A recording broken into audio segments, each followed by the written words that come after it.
All right, ladies, let's sit down. Come on in here. Let's sit down. Let's sit down right now because today, Friday, a day earlier than when I usually video, this day is especially for us women.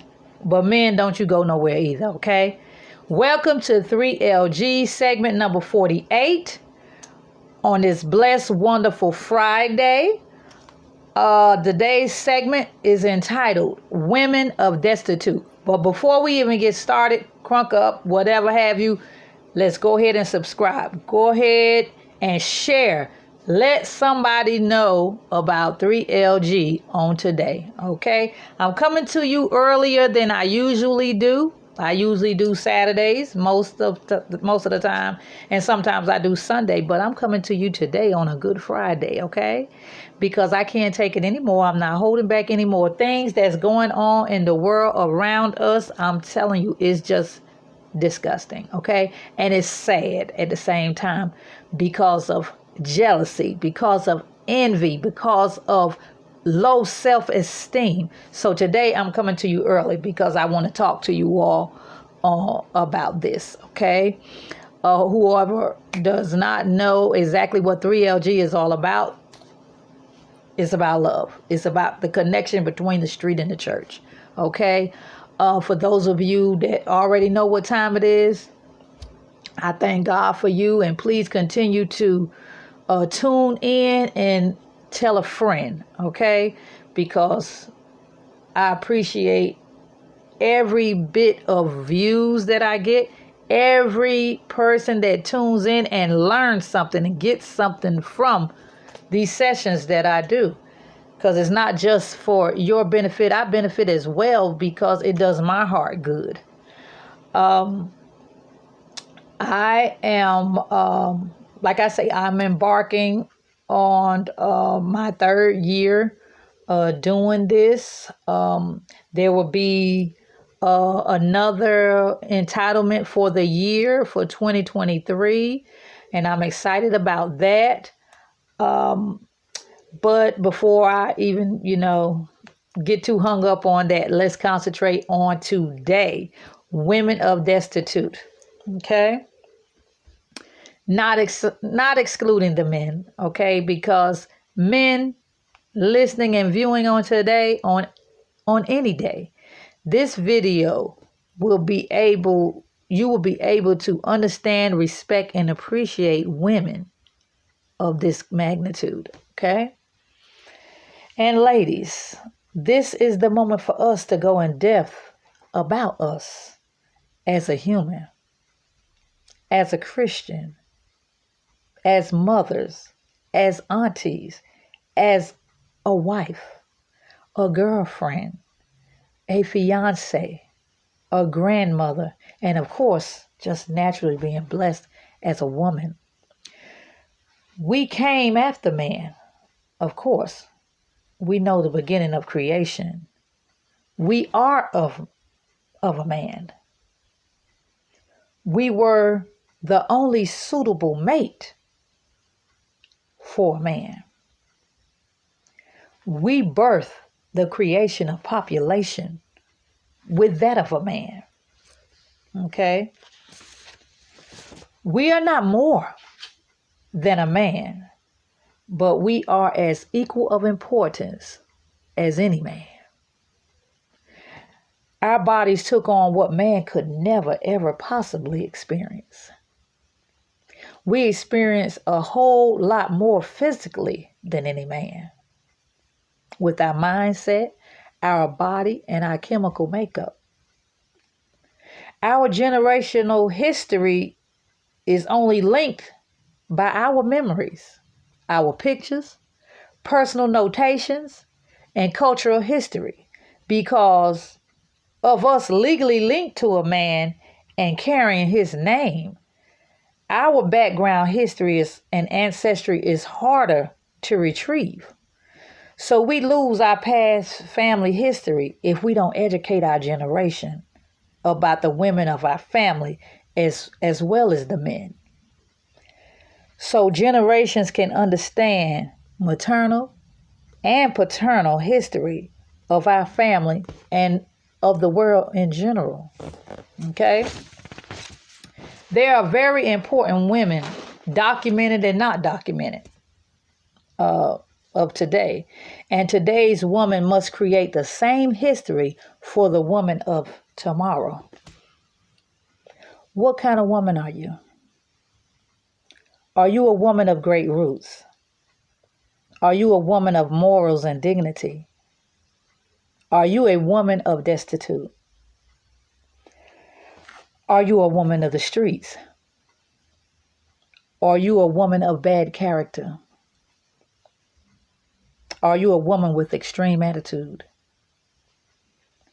Are you a woman with no focus or no goal, no expectation? As a woman, do you set paths? Do you even care? Do we learn from our experiences? And do we enlighten others when we learn things? Do we practice what we preach? For those of us that are lyrically educating. Okay? Can younger females look up to us as examples or leaders? Can our life that we're living today be a tool for survival and spiritual inclination for other women of today and tomorrow? These are questions to ask ourselves personally. These answers we derive at what can be changed or altered to become that woman of destitute. These things, understanding that a woman of destitute is different from the average woman. Not what I've heard, but what I've lived and experienced, and what I can see and grasp from looking on to other people's lives. The best way to differentiate is to explain what a woman of destitute is. Then you can relate or not relate, and make the choice in your own life of what type of woman that you aim to be, or that you actually are. Not what we used to be, not necessarily where we are at the present day, but if need be, where we push to be. What is a woman, first of all? Okay, because many people have different definitions of a woman.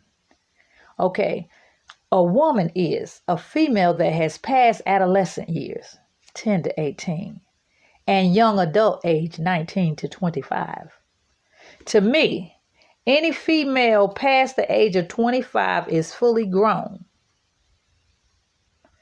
Not saying you ain't grown at 21, but some may argue that they grown at 18.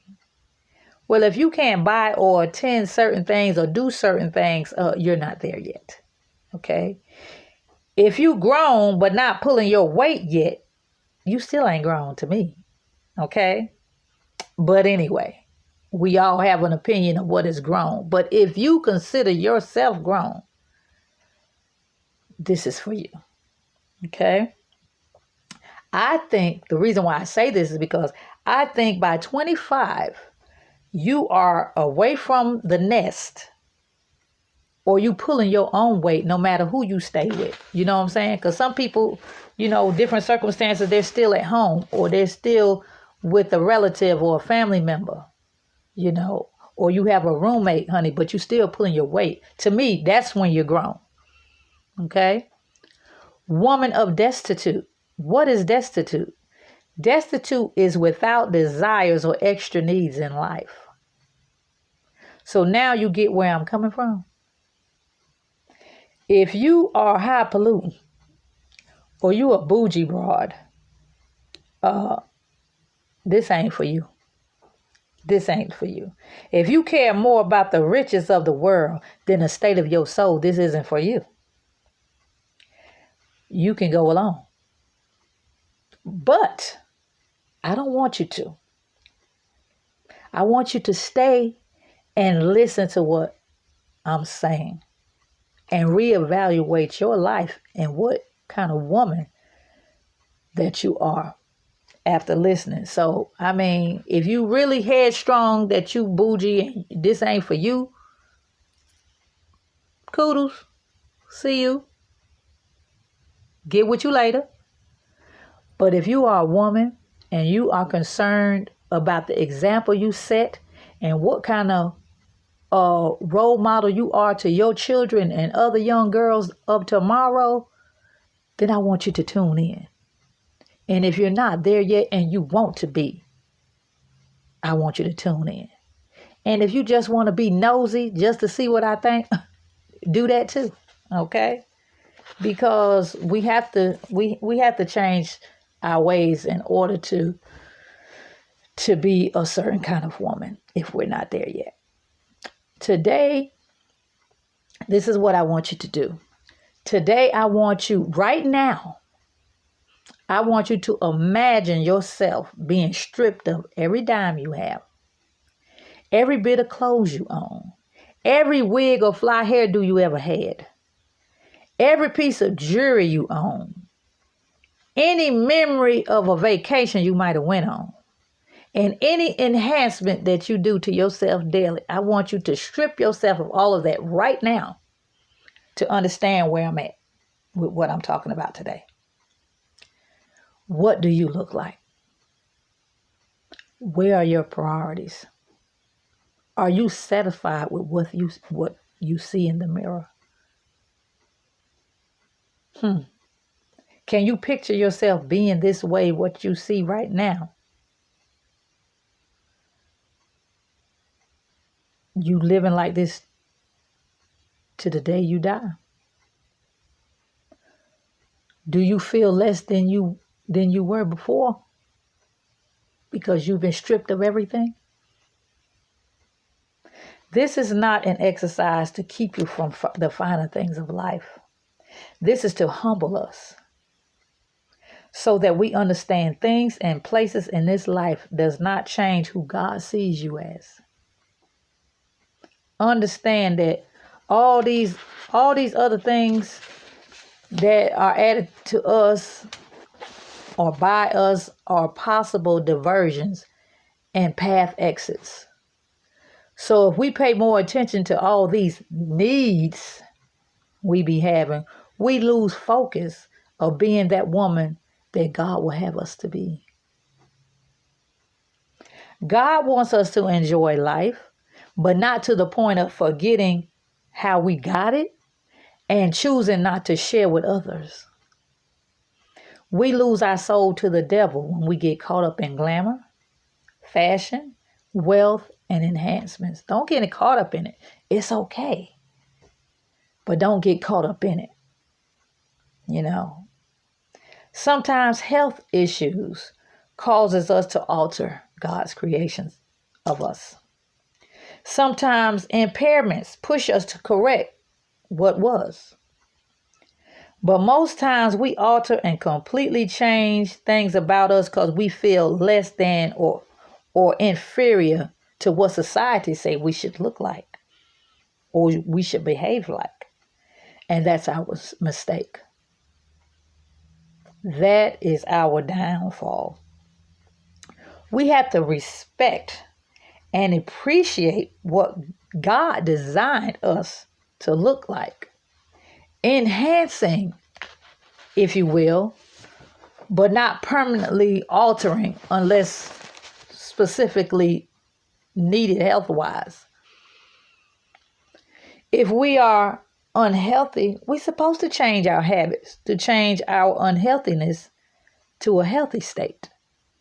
If we have bad vision, we're supposed to correct that in any way that's affordable to us. If we have intestinal problems or any kind of internal issues, we're supposed to correct those if medically possible.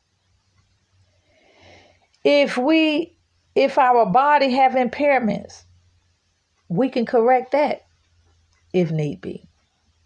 But honey, anything else is for our own personal ratification, our own personal reasons. If we choose to enhance or alter God's creation of us, it's our choice. But how far will we go as women, as a human, to alter what God has created? How far will we go? And why are we doing it? Okay, that's the thing. Okay, you know how I always measure that what I'm talking about, and how I do and how I carry myself. I ask the question: if everyone in the world was blind but me, would I go to the depths that I do still? What will determine if you make changes for what others may think, or what they might appreciate, or to appear a certain way in front of other people? Why do we do the things that we do? You just ask yourself that. If everybody else was blind, will you be so concerned about how you dress, how your hair is, and how different things you do? Will that change anything? Or ask yourself, do I really do what I do regardless because it's just a habit, whether others can see it or not? That's things to ask yourself. Because you know as well as I do, many of us would not do half the things that we do if everybody in the world was blind. Because half the time we doing it for somebody can compliment us, for somebody can feel jealous, or just to have somebody say something, to boost your ego. Half the time women do things like that just for that. So if you're doing that, you're not a woman of destitute, honey. You a people pleaser. So if this is you, we got to change, because that's not being a woman of destitute. You doing things to appear or appease to someone else, that's not good, because you don't do stuff to appease or appear a certain way for other people. If you choose to do things just to make you feel good, whether people see it or don't see, you stand a chance of being that woman. Okay? But why do we feel good though? Are we still not satisfied with what is?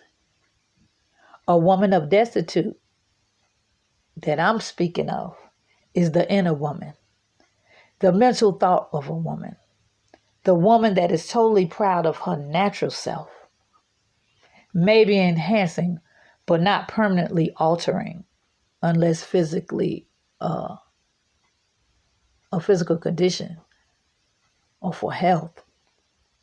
She doesn't use things or places or other people to feel blessed.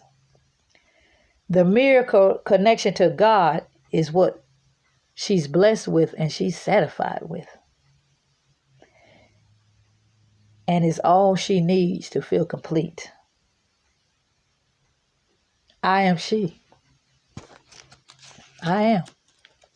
And that is the question to ask yourself. Are you her? Do you want to be her? Honey, I might be poor in statistical sense, but honey, I'm rich in blessings. I'm rich in the favor of God, and I'm rich in His grace and mercy. I may be challenged in other ways, but it doesn't beat God's giving. I take my imperfections of man and put it under my feet, honey, because God created something beautiful in His eyes. I am me. I am His. I am chocolate. I am blessed, and I am saved. Anything else is a bonus. And I strive as a woman of destitute to learn, to teach, to spread the good news of God by using my gifts, my knowledge, my good spirits, and my love to all mankind. Who are you? What do you stand for? Are you a good role model for other women? Do you learn from your mistakes? Are you a great woman of God? Do people respect you? Well, many may not like us, or they might not like the calling over our life. But in life, we can never satisfy every person. Some people are here to throw you off your path. Some people are here to bring you down. Honey, stay prayed up. Think before you act. Never do things to appease other people. Be content with you. Don't be unhealthy. Always forgive. Always maintain good health and good hygiene. Ask for forgiveness. We got to forgive. Don't brag or boast. Speak positive over your life. Lose the negativity, people included, okay? Enjoy life's treasures, but don't let those treasures overtake you and you lose your soul, okay? Reach for God and all things will be added unto you. Be that woman or even be that man, if men you're listening, that God has created us to be. Don't keep your blessings closed in your hand, because God will strip you of them. Be true to yourself always. Trust me. And I'm going to give you a little bit of Bible to linger on to, okay? Before I leave. Ephesians 2:10 says, the biblical woman is a gospel-centered woman. She is created, redeemed, blessed, and gifted to be a blessing to everyone around her. So this is special to me, okay? There are 10 characteristics of a godly woman, which is a destitute woman that doesn't have to have worldly things to complete her. And these are found in mostly Proverbs 31 and a few other places in Proverbs. Number 1, she is industrious. Proverbs 14:1. She is prudent. Proverbs 19:14. She is wise and understanding. Proverbs 24, verses 3 and 4. She is compassionate. Proverbs 31, verses 19 and 20. She is classy. Proverbs 31, verses 21 and 22. She is kind. Proverbs 31, verse 26. She is trustworthy. Proverbs 31, verses 11 and 12. She is valuable. Proverbs 18, verse 22. She is fruitful. Proverbs 31 and 31. She is praiseworthy. Proverbs 31, verses 28 and 29. Please take heed, women of Destitute. And men, love on us, respect us, and we will always keep you as our earthly king uplifted.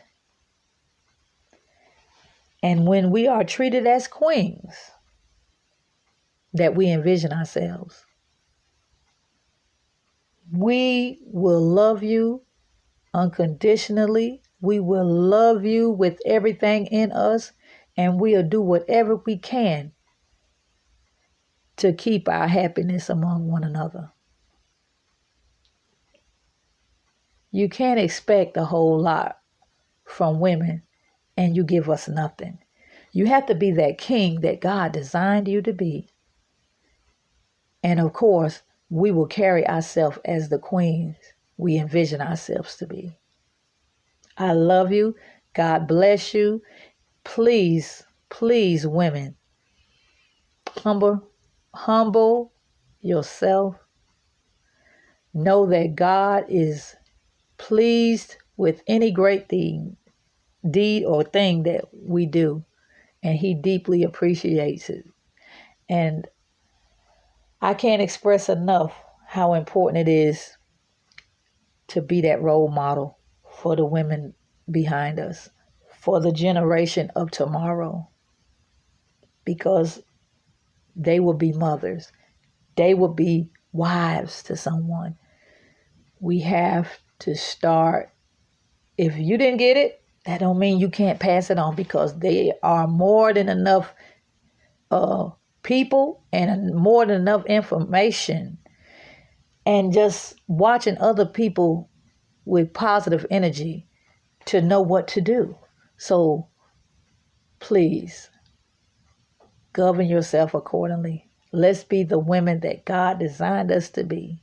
Because all this other stuff, the clothes, the fashion, the hair, all that stuff is just enhancements, honey.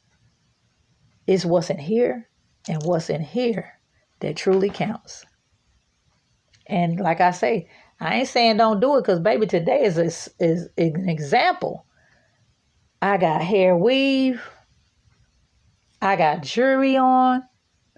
I got,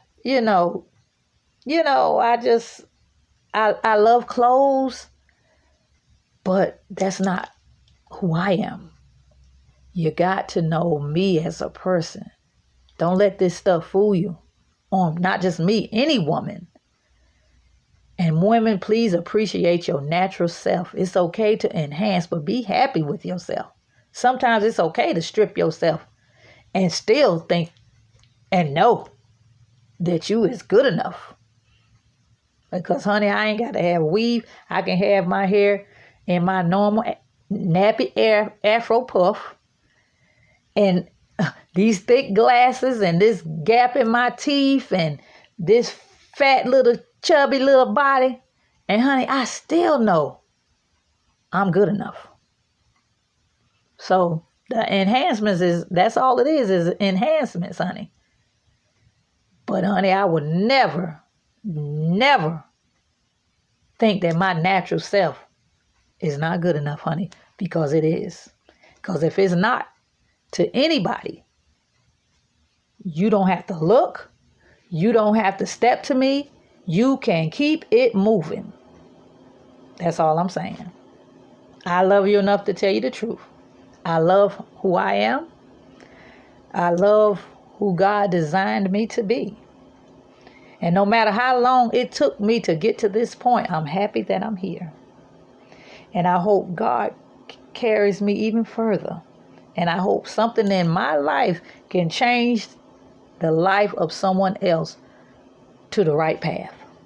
I love you. God bless you. And I hope for you to come back for segment number 49 here on 3LG. Peace.